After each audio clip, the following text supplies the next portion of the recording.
Bonjour, c'est Théo. Merci à tous d'être là pour cette toute nouvelle vidéo. Savez-vous comment le coca agit sur votre organisme? Un pharmacien a récemment posté une infographie sur son blog présentant les effets, minute par minute, que produirait cette boisson gazeuse dans notre corps. Si les conclusions se veulent plutôt alarmistes, le sont-elles vraiment? Est-ce que le coca a vraiment des effets ravageurs sur notre corps? Euh, Ne dramatisons pas. Le Red Bull, c'est bien pire. Mais on va bien sûr parler du coca dans cette vidéo et non du Red Bull. C'est parti. Un ancien pharmacien a publié une infographie qui détaille les effets d'une canette de coca sur notre organisme. Tout n'est pas faux, mais il faut tout de même apporter quelques précisions. En fait, c'est la quantité qui pose problème. Si vous avez déjà essayé d'encourager un enfant à boire de l'eau à la place d'un coca, vous avez certainement essuyé un refus. Et pour cause.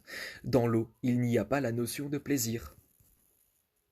Vous avez alors certainement rétorqué que le coca, c'est du poison en canette. Eh bien, figurez-vous que c'est faux. C'est la quantité, le vrai poison. Les effets sur l'organisme, eux, ne sont pas si impressionnants que cela. Certes, une canette contient beaucoup de sucre, près de 9 morceaux.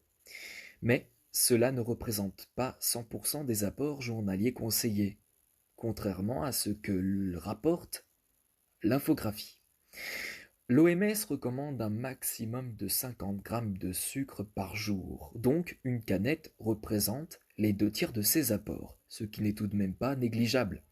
Il existe des sodas light et il est donc plus facile de contourner ce problème.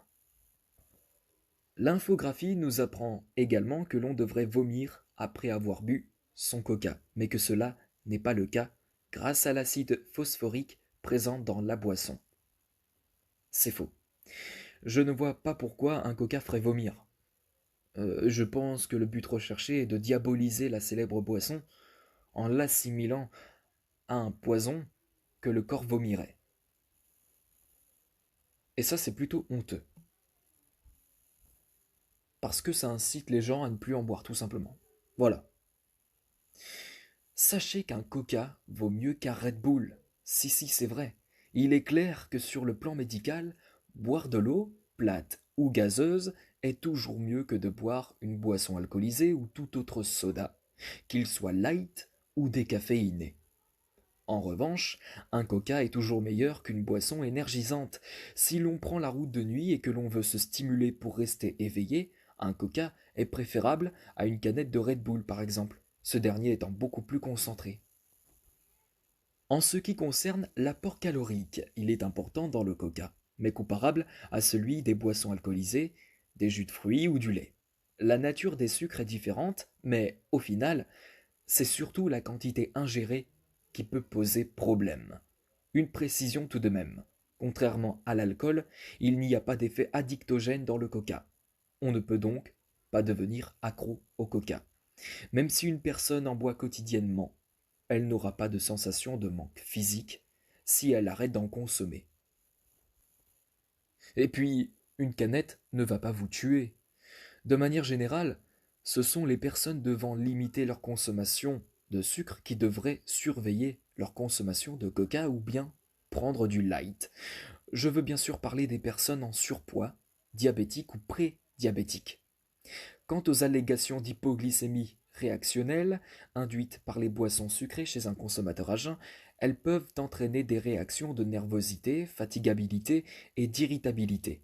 Mais ça ne concerne qu'une partie de la population, chez laquelle même une tartine de confiture déclenchera les mêmes réactions.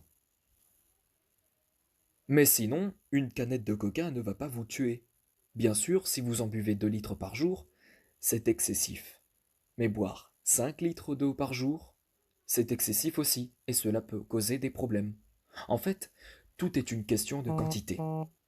Et bien voilà, ce qui conclut cette vidéo. J'espère qu'elle vous aura plu, que maintenant, vous saurez maintenant pourquoi le coca n'est pas si énorme que cela en termes de conséquences sur l'organisme, contrairement au Red Bull. Merci à tous Excellente soirée à vous tous. On se retrouve demain pour de prochaines vidéos et un prochain bulletin météo. Ciao, bye bye.